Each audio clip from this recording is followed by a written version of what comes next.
Hello friends, welcome to Momentum Stocks. If you like the video, please hit the like button.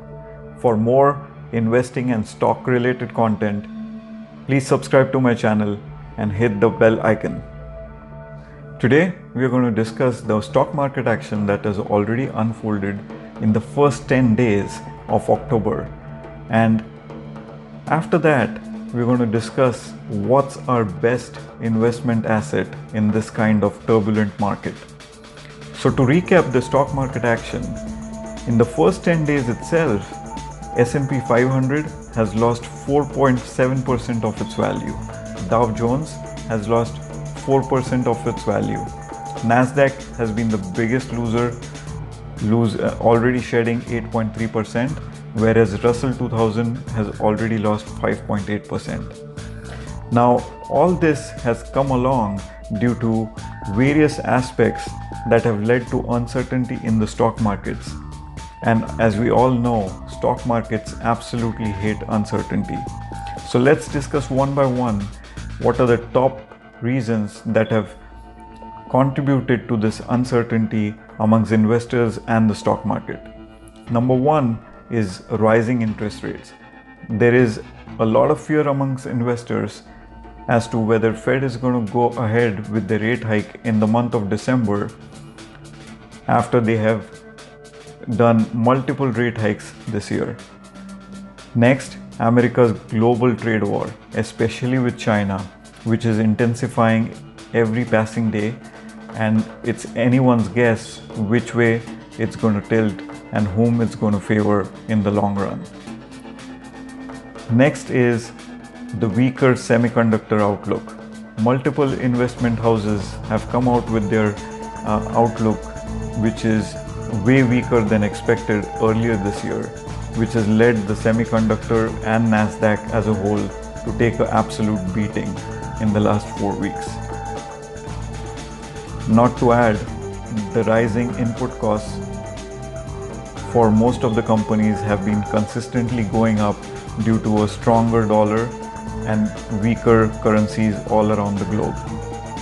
The latest have been companies like Costco and PPG who have complained about their rising input costs, which are going to squeeze them on their margins, or they're going to have to pass their cost along to the customers, reducing their revenues.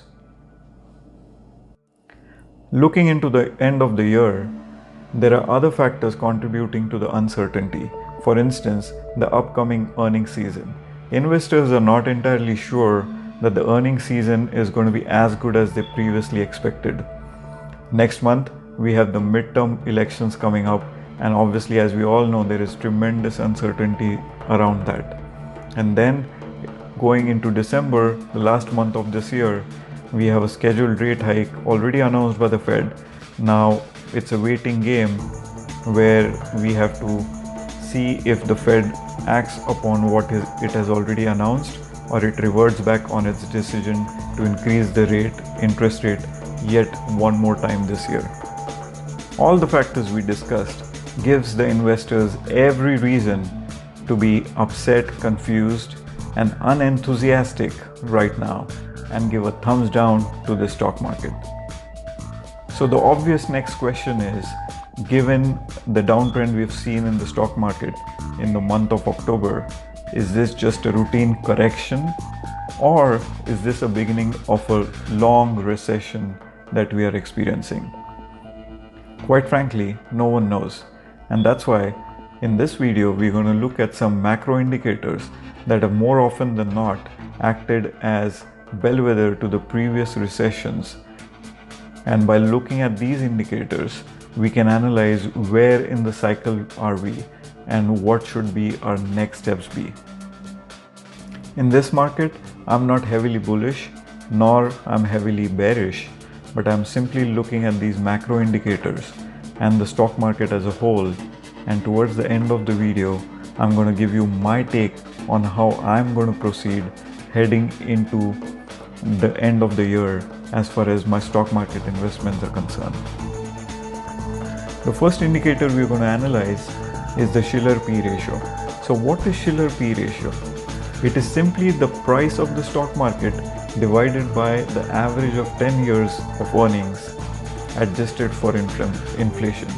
Now, why is this ratio so important? This ratio is important because it gives us a sense of whether the stock market as a whole is undervalued, fair valued, or overvalued. Let's look at the graph of Shiller P ratio for the last 125 years and try to analyze where the Shiller P ratio was before these big recessions unraveled.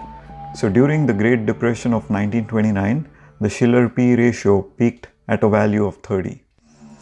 During the 2000 Nasdaq bubble, the Shiller P ratio reached its highest value ever, close to 45.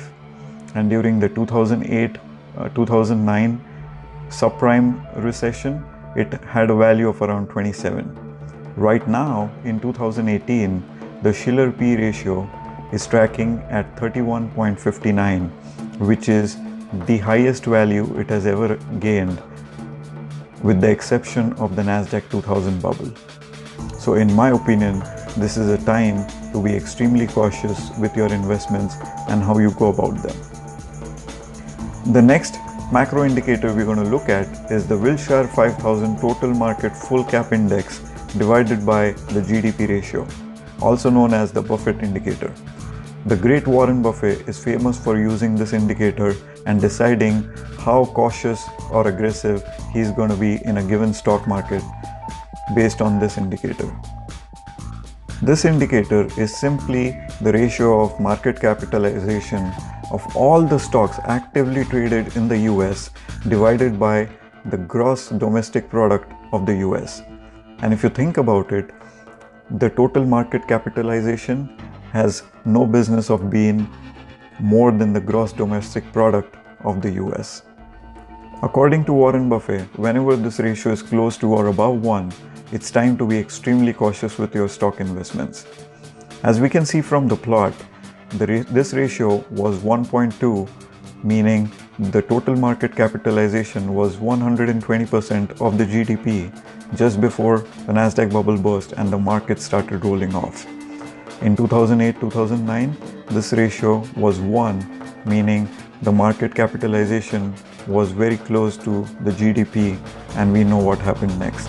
Right now, this ratio is at an unprecedented 1.6, meaning the total market capitalization is 160% of the of the US GDP, which is it's never been so high. So the question is, what's going to happen next? As far as this plot goes, we are certainly in an extremely danger zone. So it's time to be extremely cautious and be very careful with your investments. The next macro indicator we're going to talk about is the Case-Shiller Home Price Index. This index simply measures the change in the value of the US residential housing market.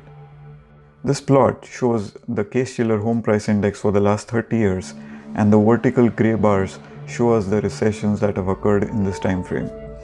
If you look at around the year 2000, this index wasn't out of whack, but after the Nasdaq bubble burst, the Fed decided to lower the interest rates aggressively and make cheap money available to the general public, which obviously sent the housing market into a boom, which led to the 2008-2009 subprime crisis. And this index was around 180 before the markets decided to roll off. Currently, it's noteworthy that it has already surpassed the subprime levels of 2008-2009 by at least 10%, which caused the last recession.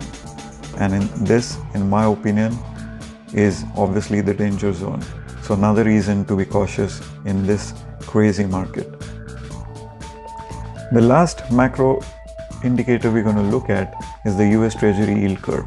The Treasury yield has long served as a barometer of the US economic environment and is also a bellwether of all the impending economic crisis. This curve simply plots the difference in yields between the 10-year and the 2-year Treasury notes. This graph shows us the yield curve for the last 30 years, and the vertical gray bar shows the recession during this time frame. You can clearly see that whenever the yield curve has reversed, and gotten close to or below zero, it has been a leading indicator of the upcoming recession.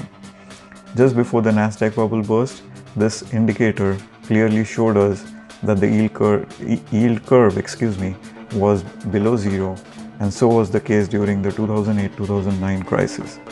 Right now, this indicator is showing us that the yield curve is very close to zero. So do we have a few months or a few weeks or maybe a couple years before the recession eventually hits is anyone's guess. But this indicator definitely shows us that we need to be extremely cautious in this kind of market environment. So what does the big picture look like based on the macroeconomic indicators that we just saw? What do we see over the next few weeks or the next few months as far as the stock market activity goes and as far as our market investments goes? Why are so many people confused and don't know what to do given how turbulent these stock markets are and how much uncertainty it's surrounded by? But here are a few things you can certainly consider in order to refine your investment strategy going forward into the coming weeks and months.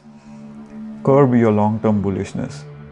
This is certainly not a market to be long-term bullish, at least in my opinion.